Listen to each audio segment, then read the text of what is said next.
Alors ça fait un bout qu'on ne me voit pas dans ma petite cuisine, mais avec les récoltes, les cueillettes et aussi la fabrication du cidre, j'ai eu beaucoup de travail.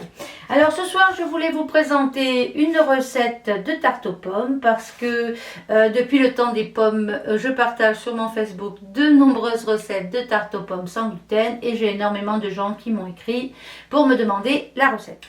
Alors aujourd'hui, nous ferons avec la farine angélique. Un petit bonjour à Madame Caroline Roy, qui m'a permis de recommencer à faire de la pâtisserie. Alors 250 g de farine, nous allons prendre une cuillère à café de sel.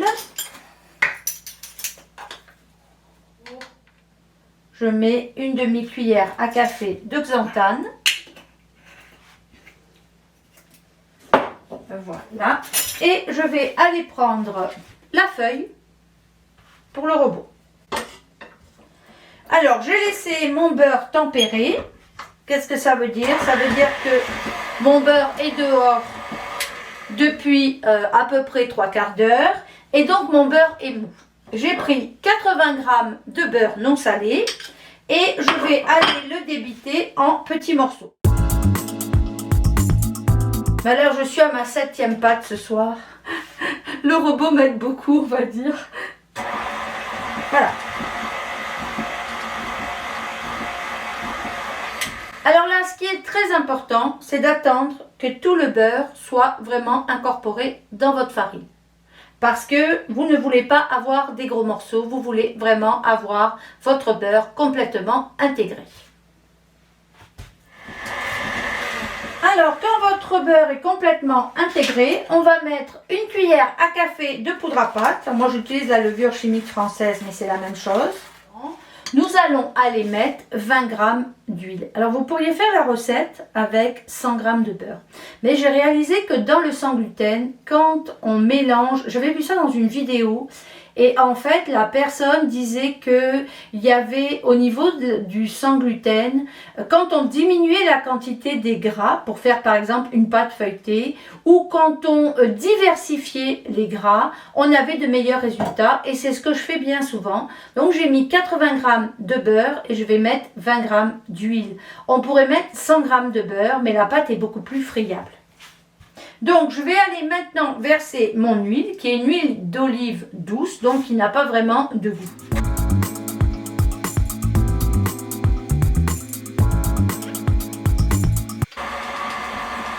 Alors là, déjà, on voit que ça s'agglomère un peu plus. Et je vais aller mettre 100 ml d'eau tiède. Alors, en général, quand j'ajoute l'eau, je regarde parce que en général il me faut les 100 ml, mais si la pâte est trop liquide, vous mettez pas les 100 ml, vous mettez 90 ml par exemple. La plupart du temps je suis à 100 ml. Donc là je vais regarder ma pâte et je vais ajouter mon eau. Alors c'est très important, on va attendre que la pâte se forme. J'ai éteint parce qu'on m'entend pas, mais on veut vraiment avoir une boule. Donc, tant que vous n'avez pas une boule, vous regardez votre pâte. Si vous voyez que c'est trop liquide, vous pouvez rajouter un peu de farine. Si vous voyez que c'est trop sec, vous n'arrivez pas à avoir une pâte, vous avez quelque chose qui constamment s'effrite, vous pouvez rajouter un peu d'eau. Alors, il faut laisser le temps aussi à la farine d'absorber les liquides. C'est très important. C'est pour ça que je le laisse tourner. Alors là, vous voyez, j'ai une pâte. Et ma pâte a une belle consistance. On ne veut pas une pâte collante. Si on a une pâte collante, qu'est-ce qui va arriver? Quand on va vouloir l'étaler, on va rajouter de la farine. Comme on va rajouter de la farine pour pouvoir l'étaler, la pâte, quand elle va cuire, elle va être beaucoup plus craquante. Elle va se désagréger. Donc, c'est pas ça qu'on veut. On veut dès le départ une belle pâte. Alors, comme vous voyez ici, la pâte est belle. Vous voyez, elle est finie. Voilà. Donc, nous avons maintenant notre pâte. Alors moi, ce que je fais, c'est que je l'utilise jamais comme ça. J'ai remarqué que quand je faisais ma tarte tout de suite, elle était beaucoup moins bonne. En général, je la mets dans un sac. Je mets mon sac au frigidaire et je l'utilise 1 heure après. Alors c'est sûr que si je dois faire une course, si je dois, je sais pas, aller en balade, si je dois faire autre chose, je peux la laisser 2 heures, je peux la laisser 3 heures. Je pourrais même la laisser la journée complète, mais je la laisse minimum 1 heure. 1 heure après, qu'est-ce que je fais? Je vais rechercher ma pâte et à ce moment donné là, je vais l'utiliser.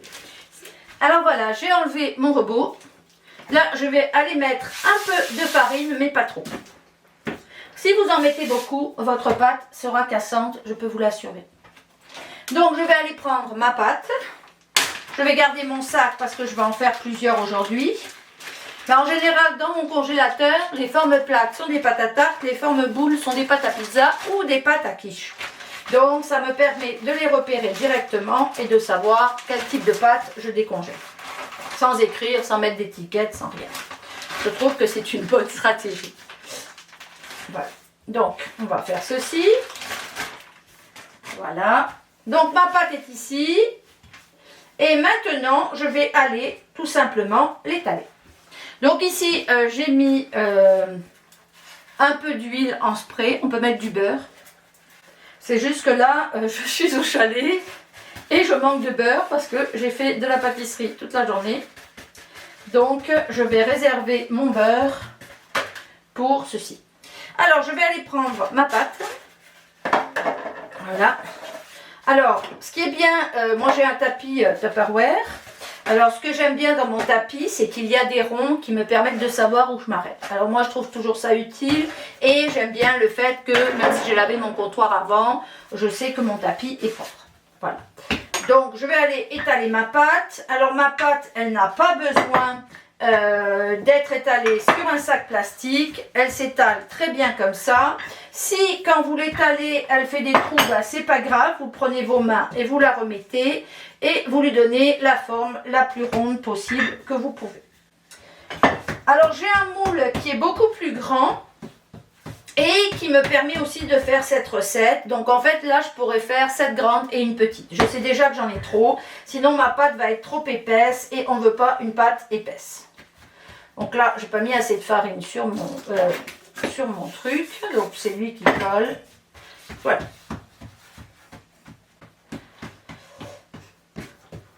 Voilà. Donc là, on va aller mettre notre pâte directement à l'intérieur.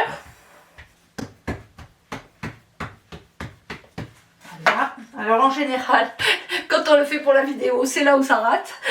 Ça manque pas.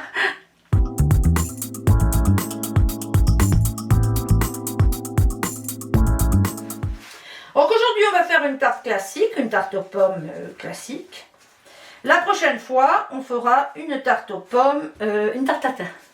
J'ai mis plusieurs tartes tatin, c'est tellement bon. Alors l'avantage aussi de la tatin, c'est qu'elle se fait à l'envers. Donc comme je ne la cuis pas, elle n'est pas trempée et la croûte reste très très croustillante. Alors, tout à l'heure, j'ai épluché les pommes. Alors, vous allez voir sur la vidéo qui est en train de tourner que mon fameux robot m'aide à éplucher les pommes parce que j'ai des douleurs aux mains. Et qu'à date, j'ai fait 7 ou 8 sacs de pommes. Quand je dis des sacs, ce sont des gros sacs, ce ne sont pas des petits sacs. Donc, à un moment donné, je préserve mes mains. Donc, voilà, ma pâte est prête. Puis ça, je vais faire une petite tarte aux pommes. Je vous montrerai parce que j'en ai plusieurs en congélation, des petites. Donc, je vous mettrai une photo où j'irai vous chercher un modèle de tarte aux pommes qui est déjà sous vide et trop prêt. Alors, quand je la mets sous vide, je ne la cuis pas. Voilà. Donc, maintenant, qu'est-ce que je vais aller faire? Je vais aller chercher mes pommes. Mes pommes sont déjà toutes coupées. Quand je mets mes pommes sur la pâte, j'attends pas 1 heure à couper mes pommes, à préparer mes quartiers, parce que sinon, ma pâte, en attendant, ma pomme, elle lâche du jus sur ma pâte. Donc, quand je fais ma préparation, tout est déjà découpé, tout est déjà préparé. Alors moi, comme j'utilise des pommes qui ne sont pas traitées, j'ai souvent pas de beau quartier. Voilà, donc là, qu'est-ce qu'on fait? Je vais aller mettre mes pommes tout autour de ma tarte aux pommes. Alors, j'ai oublié, parce que je parle, mais souvent, dans le fond, pour donner un petit goût, comme je ne mets pas de base, alors je mets de la confiture de fraises. Pourquoi de la confiture de fraises? Parce que mon chum aime la confiture de fraises. Si vous aimez une autre confiture, mettez une autre confiture. Voilà, les pommes ont été distribuées sur la tarte aux pommes. Alors en général, je me remets un petit peu de fraises sur le dessus, mais vraiment très peu. Alors encore moins qu'une petite cuillère cette fois-ci. Voilà. Et là, ce que je vais faire, c'est que, moi pour ma part, je vais aller la mettre en congelé comme ceci pour quelques heures. Quand elle sera congelée, je vais l'enlever du moule et la mettre sous vide. Alors, si vous voulez la faire cuire, c'est très simple. Vous préchauffez votre four à 350 et vous la mettez devant votre four à 350 pour 35 à 40 minutes. Vous regardez la pâte. Si la pâte est grillée, si elle est brune, c'est que votre tarte aux pommes est prête. Vous regardez aussi les pommes. Les pommes vont s'effondrer. Voilà. Donc, voilà, je vais vous la montrer. Voilà. Donc ici, elle est finie. Elle pourrait être cuite. Moi, elle va partir directement en congélation. Voilà. Si vous avez un retour ou un questionnement, vous pouvez toujours le faire sous la vidéo. Je passe tous les matins du temps à vous répondre et ça me fera grand plaisir. Voilà, je vous remercie pour tout. Je vous souhaite bonne tarte aux pommes. Je vous mettrai une photo de la prochaine tarte aux pommes qui va cuire. Je vais continuer. Comme vous voyez, j'en ai beaucoup à faire. Au revoir, à la prochaine fois.